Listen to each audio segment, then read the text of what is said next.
नमस्कार, एक बार फिर से आप सभी का स्वागत है DS4 न्यूज़ में। देखिए, जैसे जैसे चुनाव नज़दीक आता जा रहा है, लगभग मामला जो है साफ होता दिखाई दे रहा है। पहले त्रिकोणीय मुकाबला देखा जा रहा था, लेकिन अब कहीं ना कहीं चुनाव की नज़दीकी या समय जितना पास आता जा रहा है, ये साफ हो गया है कि भारतीय जनता पार्टी वर्सेस कांग्रेस के बीच में लड़ाई है। यानी कांग्रेस की तरफ से देखा जाए तो लगातार दमखम अपनाए जा रहे हैं। उधर भारतीय जनता पार्टी भी साफ तौर पे कहती हुई नजर आ रही है कि तीसरी बार भी जो है हरियाणा के अंदर सरकार बन सकती है।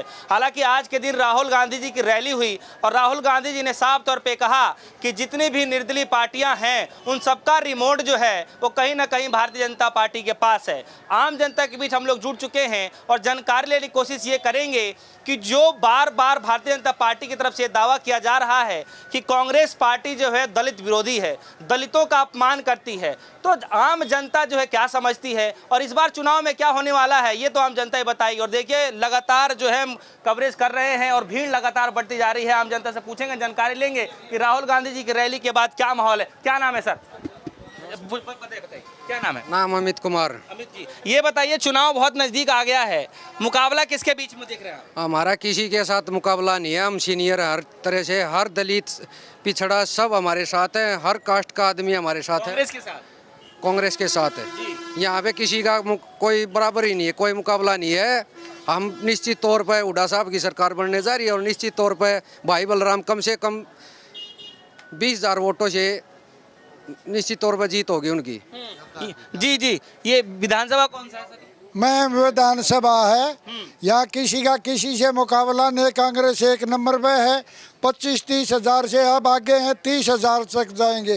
ये तो सब पिछड़ गए, सभी सारे एक तरफा माहौल है। यहाँ हरियाणा में, सारा हरियाणा में चल रहा है। यहाँ नहीं, गरीब दुखी, किसान दुखी, मजदूर दुखी इस भाजपा से।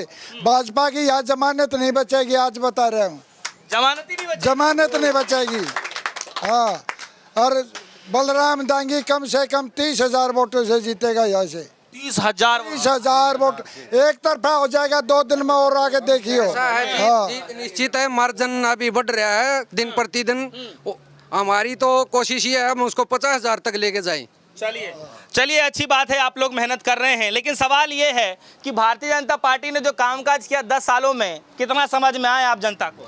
देखिए, भाजपा ने कोई काम तो किया ही नहीं। भाजपा ने जो बीजेपी ने सिर्फ जनता को बांटने का काम किया है। जात पात के अंदर उन्होंने 36+1 37 बिरादरी का नारा दिया और यहाँ तक कि हमने देखने में आया कि उन्होंने किसानों को पिटवाया।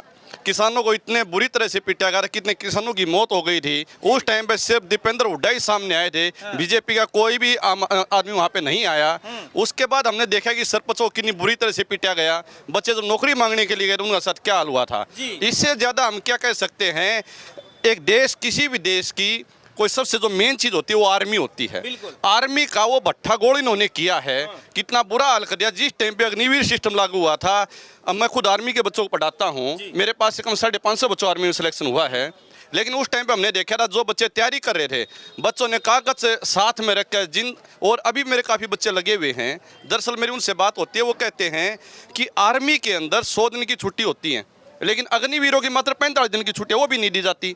इतनी भद्दी गालियां उनको दी जाती है।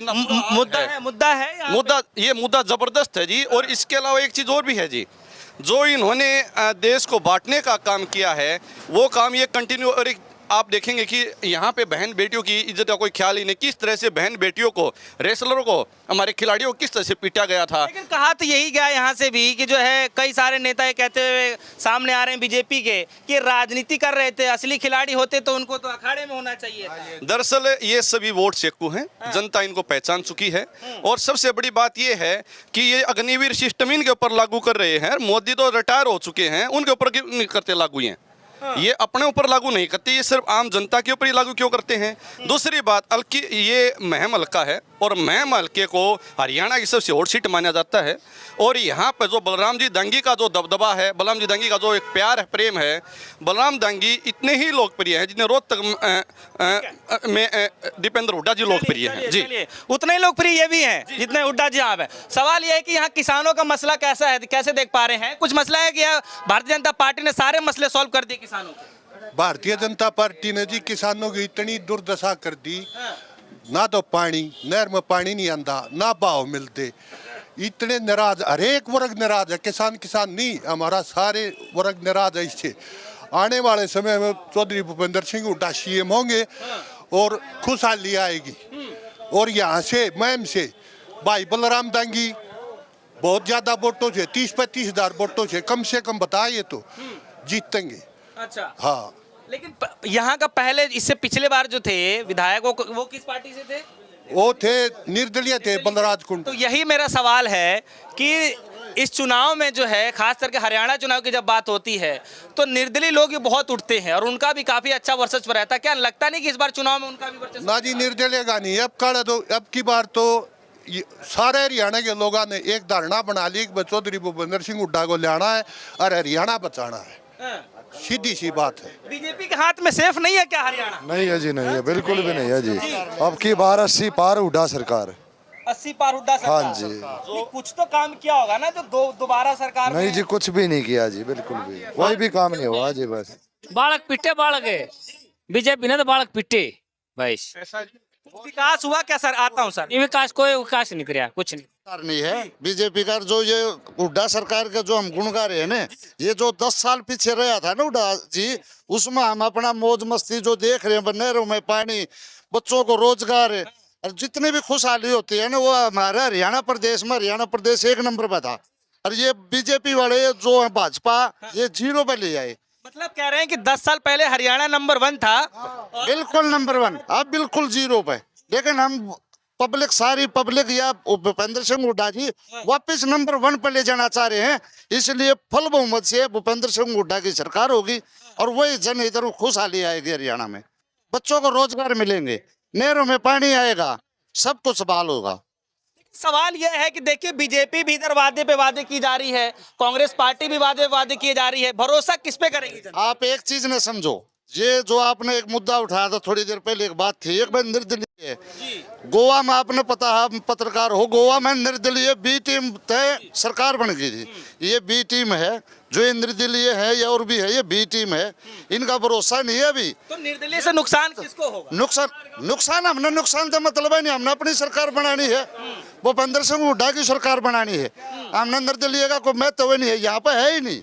अच्छा चलिए, एक सवाल है आपसे, आप इतना अच्छा बोल ले रहे हैं। मेरा सवाल छोटा सा ये है कि भारतीय जनता पार्टी की तरफ से ये बार बार आरोप कांग्रेस पार्टी पे लगाया जा रहा है कि दलित विरोधी है कांग्रेस, ये कितना सच्चाई इसमें मानते हैं? मेरी सुनो, दलितों का अपमान करना। मैं बताऊंगा, ये तो एक राजनीति है, दिखेगा नहीं तो बिकेगा कैसे? अगर ये आरोप नहीं लगाओगे ना तो इनके आपस में ये भिड़ंत कैसे होगी?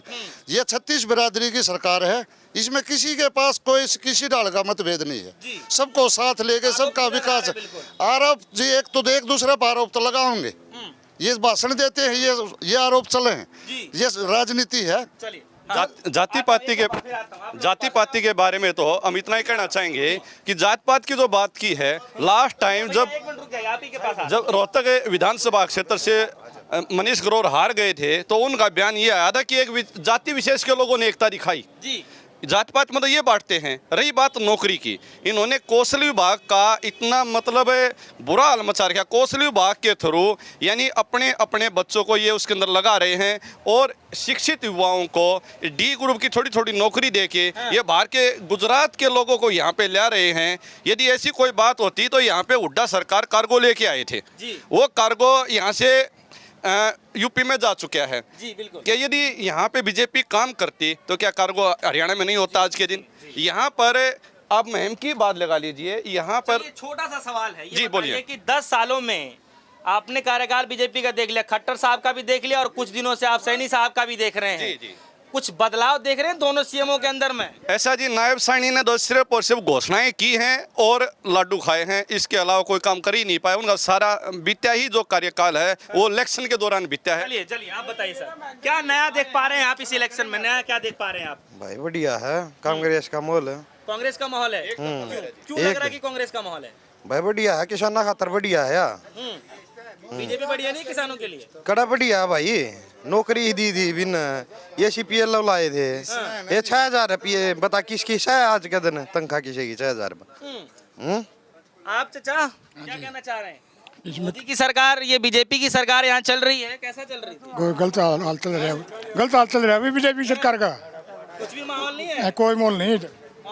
हम झूठ से छक लिए भाई 10 साल में झूठ से ऋषि जात पात से छक लिए बेटा। चलो देखिए बस आगे चलिए देखिए जो है आम जनता रही जिनसे हम खासा बातचीत कर रहे थे और आगे भी हमारी जो कार्रवाई है आगे बढ़ता रहेगा और आम जनता से फिर से जानकारी लेंगे। लेकिन सबसे बड़ा सवाल यह है कि राहुल गांधी जी की रैली के बाद लगातार ये जो है कहीं ना कहीं साफ होता दिखाई दे रहा है कि लड़ाई जो है त्रिकोणीय नहीं है, लड़ाई जो है अब आमने सामने की है। Bharatiya Janata party versus Congress party के बीच की लड़ाई है और आम जनता से हम लगातार ये पूछने की कोशिश कर रहे हैं कि कितना माहौल जो है चल रहा है। फिलहाल के लिए दीजिए इजाजत, देखते रहिए DS4 न्यूज़। धन्यवाद।